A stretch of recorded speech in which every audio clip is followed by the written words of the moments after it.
Well, hello again. I am Dru Hammer, and welcome to Hammered. And the reason why I titled it this is every heart has been hammered, but one thing I know, my heart has been hammered myself, and God literally carried me through my problems, and I know He wants to do that for you. So I'm just hoping that through these different stories that we're going to talk about, I have Caroline Barnett today from the Los Angeles Dream Center on Hammered, and we're going to talk about how God has restored literally tens of thousands of people's lives, and it's because you lead them to the Lord so they can rely on something bigger than themselves. Because I always say, nobody would be an alcoholic, a drug addict, or have the problems they have if we could cure ourselves. Right. Sometimes we just need someone bigger than we are who is there for us. Mm-hmm. And Jesus says, I stand at the door and knock, and whoever opens the door, I will come in. And I know I have made Jesus my CEO. So we want to talk about that today. But before we do, I just want to say I am here in Westwood, right across the street from the Hammer Museum, the family that I married into. And we are now in Army's and Jerry's podcast studio.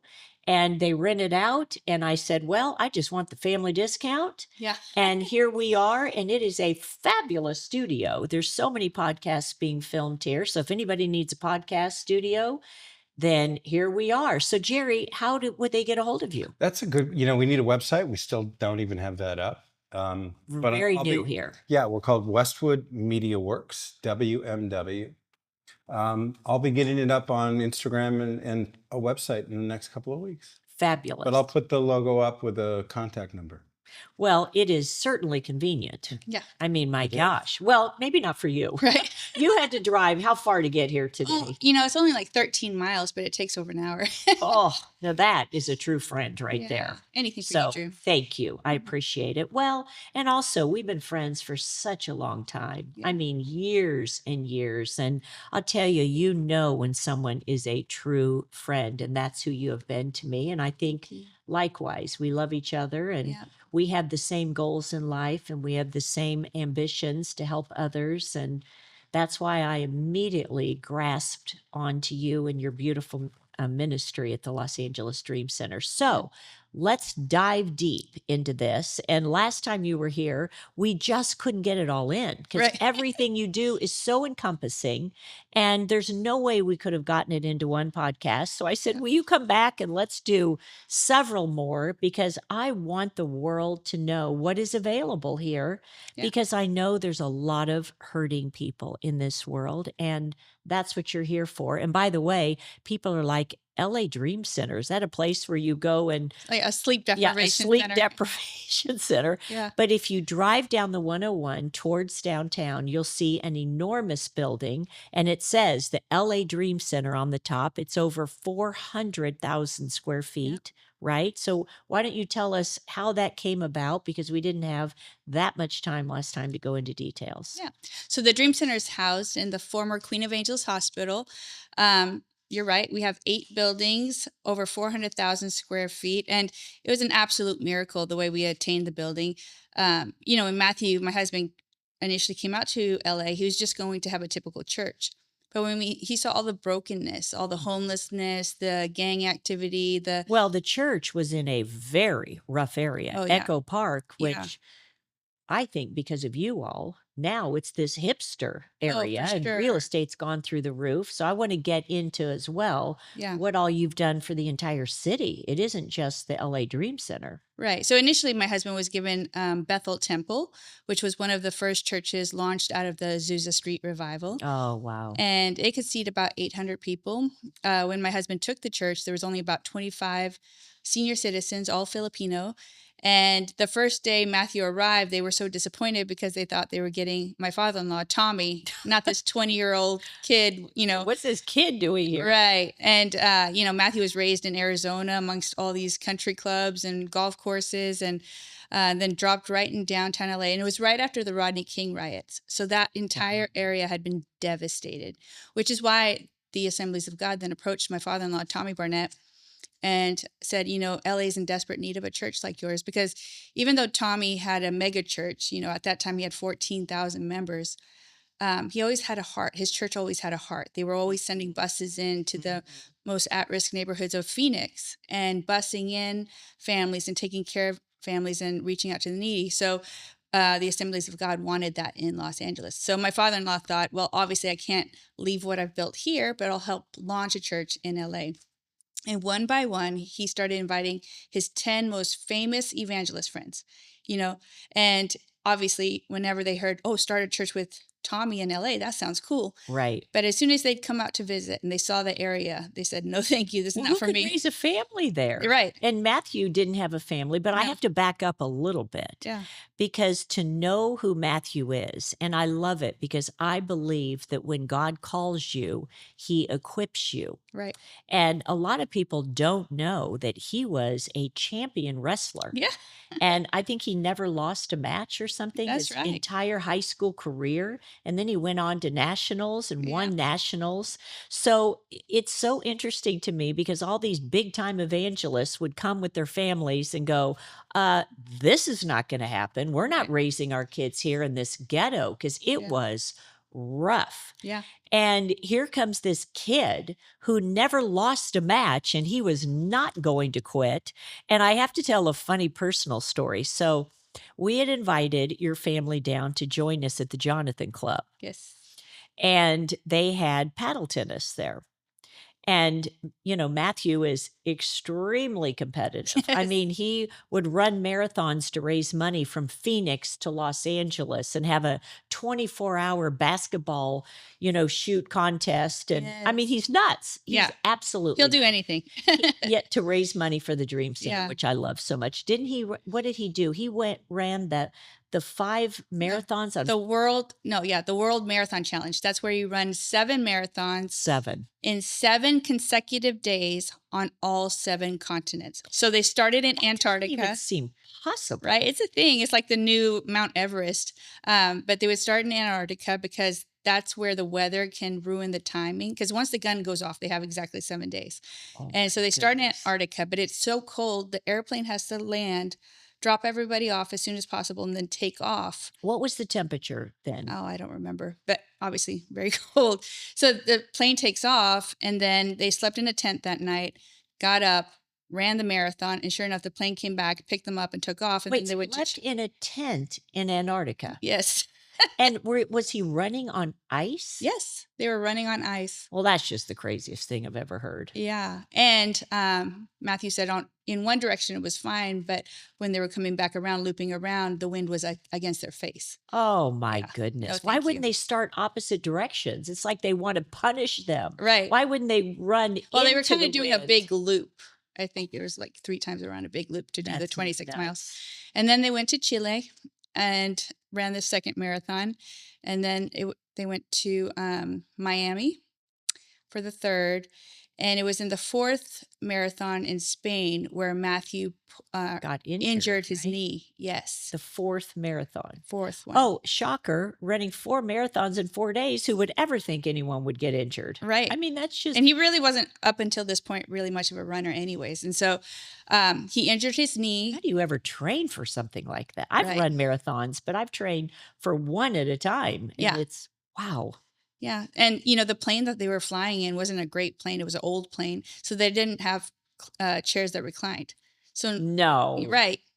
They Was weren't even able to lay was down. the plane full? Were there that many crazy people? Yeah. There's 36 runners, and a couple of them had people with them. And then obviously the staff for this World Marathon Challenge. So, but then after that during the 4th marathon, when he injured himself, he thought it was over. But then he kept thinking about the guys in the program and thought, they're facing themselves. They're going against, I Their have to show mountain is them just that you as don't high. quit. Right. So he Wow. had to start limping the rest of the marathons. Oh, And the trick was he only had 8 hours to finish. If he didn't finish the marathon within 8 hours, the plane had to take off without him. And so he was pushing himself, limping after that. And he has a great message what each marathon taught him. But then between Dubai and Australia was the final marathon. while they were over the ocean, Matthew's body went into a panic attack from all of the pain and all of the shock in his system. And he told everybody to tell us that he thought he was dying. He thought for sure he was dying. And are you kidding? Yeah. But as soon as they landed, there was an ambulance waiting for him. And they rushed him off to the hospital. And then, Australians, they love radical things like this. And so sure enough, the doctor was one of these like extreme sport guys. And he said, you can't get this far and not finish. So he pumped him up with fluids and pain meds and he sent him right out there. And so sure enough, he finished all 7 marathons within those 7 days. And he was able to raise $1.5 million. It would have taken more than $1.5 million to get me to do 7 marathons in 7 days. Are you kidding? It was huge. And Let's all of the try guys, $1 billion. That's what it was. Yeah, right. All of the guys in our program said, though, watching him push through and not encouraged quit is them. Is really what spoke to them. Yeah. Well, and he had the weight of the world that he couldn't quit on him, you know? Oh my goodness. How long did it take him to recuperate after something like that? You know what? He's never run since.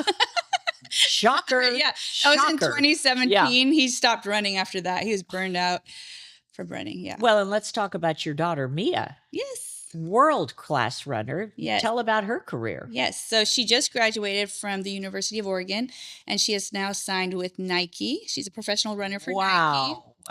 And she also, because I'm Swedish, she was able to qualify for dual citizenship. She's actually has Swedish blood on both sides because my husband's mom is Swedish, and then I'm Swedish. I was born in Sweden.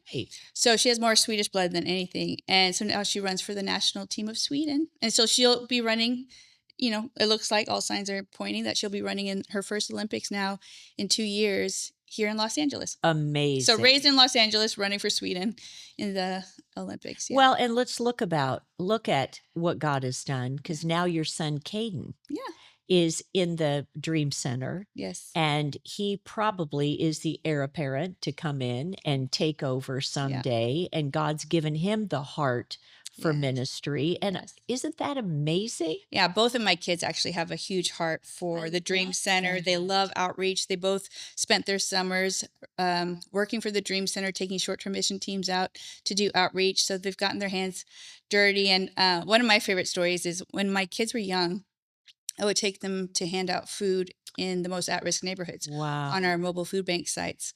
And there's her dad used to travel, Matthew used to travel about 40 times a year raising money for the Dream Center. He would say how he would do this. Yeah. He would fly out on... Typically, it was like a Wednesday morning. He'd fly out, speak on a Wednesday night, fly right back on a Thursday morning to be back for service. But when the kids were small, and then obviously there's sometimes the trips were longer or over the weekend. That's such a huge commitment. And he and his father, Tommy, did this for years. I remember them flying. Then you started a church in New York. So you were flying out and doing the church there, taking a red eye, coming back, doing the church in LA. I mean, and I have to tell you, I think it's a real ode to you and Matthew, because a lot of kids who are raised, Jerry and I were talking about this, a lot of kids that are raised as pastors' kids, PKs, they rebel because they see how the ministry, a lot of times they feel like their ministry was put before they were, and, they rebel. And I think it's so beautiful that both of your kids, you're batting 1,000, girlfriend. Thank you. Good for you. But, Matthew is a fantastic dad, and he really did prioritize them. Yes. And so on top of everything, he was a fantastic dad. Yeah. Wow. And with these trips, though, because he felt guilty, he'd always bring back a Barbie for Mia. And so she has 5,000 Barbies? Oh, yeah. It wasn't long before she had over 100 She looks like Barbie. And he knew to pay attention which ones she had and which ones she didn't. So he was always looking for a new one to bring back. He could remember that? Yeah. That's impressive. Yeah. So, so she had over 100 Barbies. And so on one of these Saturday mornings, we were about to head out to distribute food. And I asked her, she's like 5 years old. And I said, why don't you pick a couple Barbies to hand out to the kids on at the site? And she looked at me like, are you crazy? Are you crazy? These are from my daddy. Right. And so I said, well, pick the 5 you don't care about, or you don't like, or maybe you've cut their hair or something, Yeah. And so sure enough, reluctantly, she went and grabbed 5 Barbies. And we went out to the site, and there was a couple little girls standing there waiting with their moms. I said, why don't you go give some of these Barbies out? And so she went, she handed them out. Oh, And then wouldn't you know it, as soon as we got home that day, she ran upstairs, grabbed a box, filled it with Barbies, and she makes could me not wait cry. until the next week to go hand them out. What? Yeah. So kids get it, take them out. And I was Well, telling, they watch their parents do Yes. it Yeah. every day of their lives. yeah. Wow, it makes me cry. Yeah, and I was teared just sharing up. today. I was handing out food in our cafeteria today, and I had someone with me who's new to the Dream Center, and I explained to her, like, on Wednesday nights I would take my kids to serve dinner to everybody who lives at the Dream Center, Right. and we had gotten a huge donation of oranges, and little Mia, she's probably like 8 years old at this point. She got it in her head that she was going to hand squeeze orange juice for everyone. And you're talking hundreds of people. After about 5, Yeah. you learn. No, but she sat there so diligently Are with her little you hands trying to kidding? squeeze, and she was so excited to give her juice to people. I mean, that But is the I sweetest thing in love the it. world. And Caden has a heart for music too, right? Yes, that's his passion. See, music. isn't that beautiful? He'll Yeah. probably be a huge worship leader someday. I Yeah. mean, look at Or God. I think he likes producing and creating music. Right. So Well, and you have a studio right there too. yes, we're relaunching the studio at the Dream Center. Music is so healing. Yes. Well, if you think about it, God created music Yep. for us to worship him. Yep. Because that's what the angels do in heaven is they worship the Lord constantly. So that's what it's for. And isn't it typical how the devil takes it? And Yeah. you look at the music awards now and it's all these people dressing up like demons and Satan. And Right. I mean, that was the saddest thing I've ever seen. really how is so far dark. it's come, how Yeah. dark it is. And well, Wow. Lucifer was a worship leader in That's heaven too, exactly so, right. Yeah. But music is so powerful for good and for bad. Right. Yeah. Right. And so right now we have 2 single moms who live on our homeless family floor, phenomenal voices, and they're in there Wow. working on their own music and one Making like, writing their own songs. first I say a record, how I'm Yeah. aging myself. Yeah. Yeah. Wow. Cassette Isn't tapes. They're God making cassette tapes. amazing? No, but she was in there recording her first music video, and she has her little a baby in the pack and play while she's in there working, and it's just fun. It's an incredible community that's gotten together. Wow. And so say someone can play the guitar but they can't sing, and then this person can sing but has no idea how to make a melody or whatever. So everyone's kind of collaborating together to create this music. Wow. It's really beautiful. I think God knew exactly what he was doing, not giving me a singing voice. You're right. I'd be so unbearable Yes. to live with. Oh, so people would arrogant. hate me. Yes. They Everywhere would I go, hate like, me. have you heard me sing?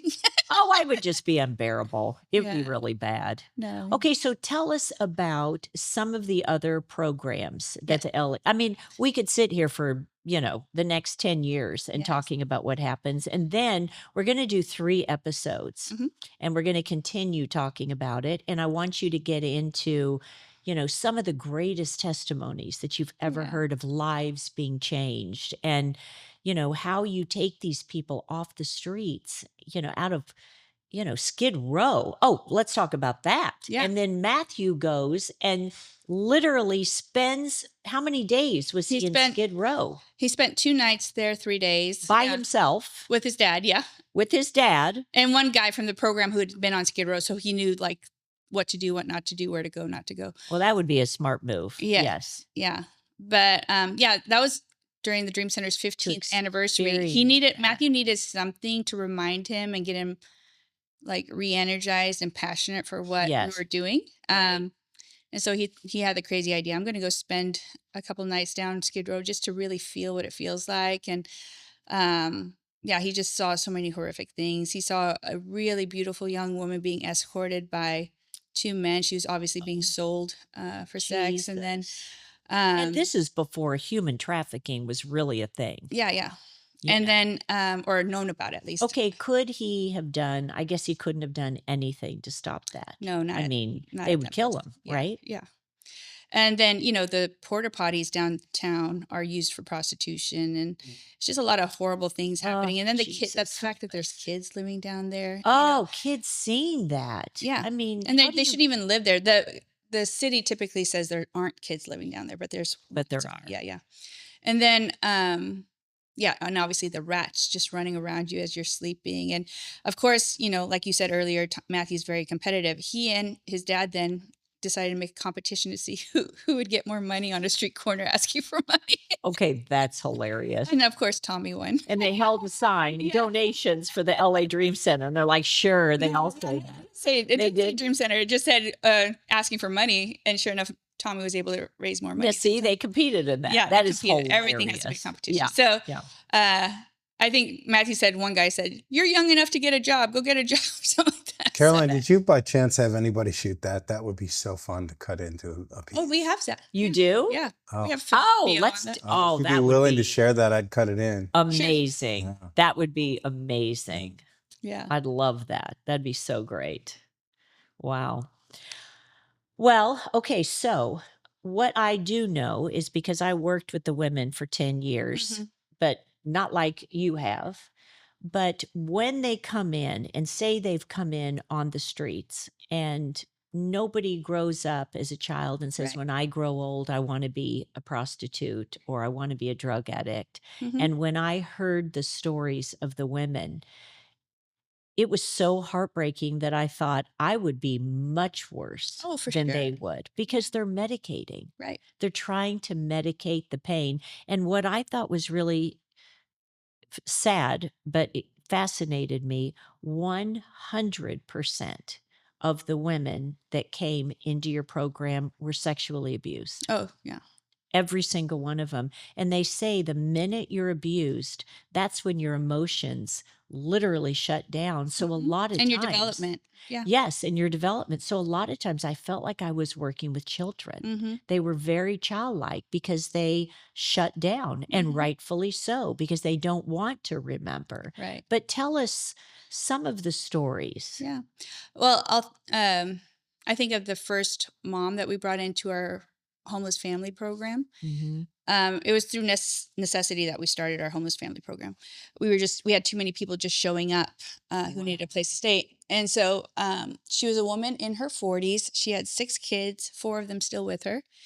And she tested at a first grade level. So with our homeless family program, we test individuals to see where their education level and their natural gifts and talents, so we can help guide them. And how do you bring someone from a first grade level to a GED, which Yeah. you all do? Yeah. It's absolutely miraculous to me. Yeah. Well, it takes a lot of time and love. But Yeah. so this mom, she tested at a first grade level, which is not uncommon for Wow. the adults in our family program. Really? Yeah. So First grade. first grade. That means they can't That's even read. basic reading. Yeah. Right. And so, again, she had 6 kids, 4 of them still with her, 2 had been taken into foster care. But Oh. we heard her backstory, and we had been sending her to local tutoring classes, but she came back embarrassed. She was the oldest woman in the class and couldn't keep up, How old would you say she was? in her 40s. So, Okay. yeah. So she couldn't read. And so then we heard her backstory. She was molested by her father until she was 8, at which point she was put in the foster care system and was in over 30 homes before she was emancipated at 18.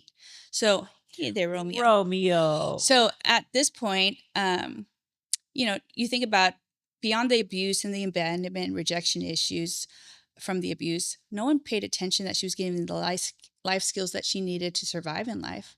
So the truth is she's a survivor, Well, and when you're in foster care, think how many different schools and Yes. homes you're put into. They Yeah. say every year it can change. And they say once a child's been removed 3 times, their ability to attach and feel love and give love and receive love, it's broken. So We Yeah. were created for relationships Yes. and to be loved. It's Yeah. like the babies in Russia that Yeah. are adopted. They have such anxiety, they can't attach to people. Right.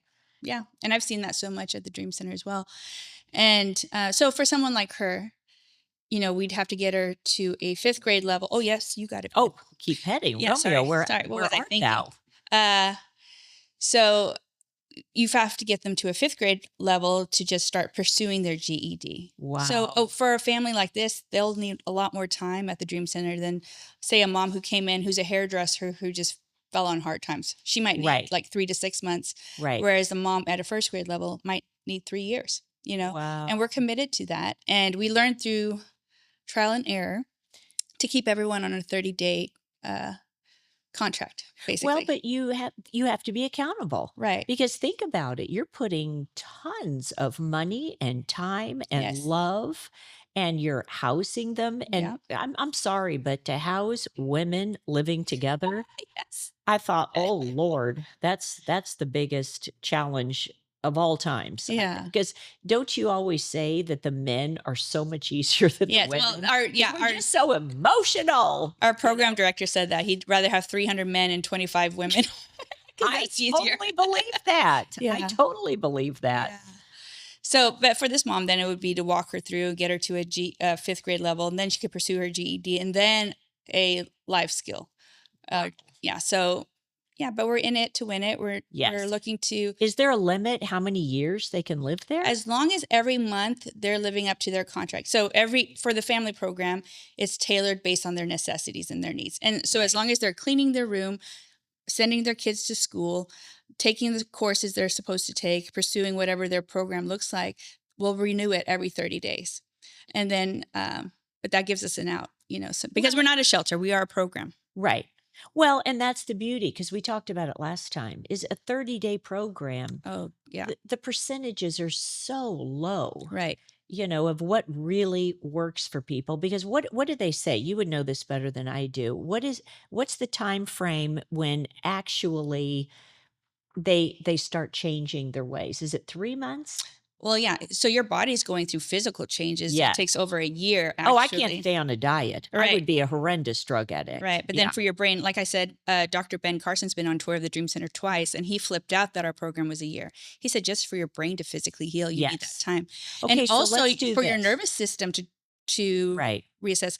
When you're in survival mode, constant survival mode, you can't even relax to Right. start processing. So one of my husband's favorite things to harp on is that we give people the gift of time Yes. so that they Okay, can let's heal. talk about this on the next Yeah. segment, because we want to go into detail on this, because I know there's a lot of hurting people out there, Mhm. and the LA Dream Center is there Yeah. waiting, and they will give you the gift of time, the gift of love, the gift of leading them to Jesus. So let's go into more depth on that one in the next episode. Yes.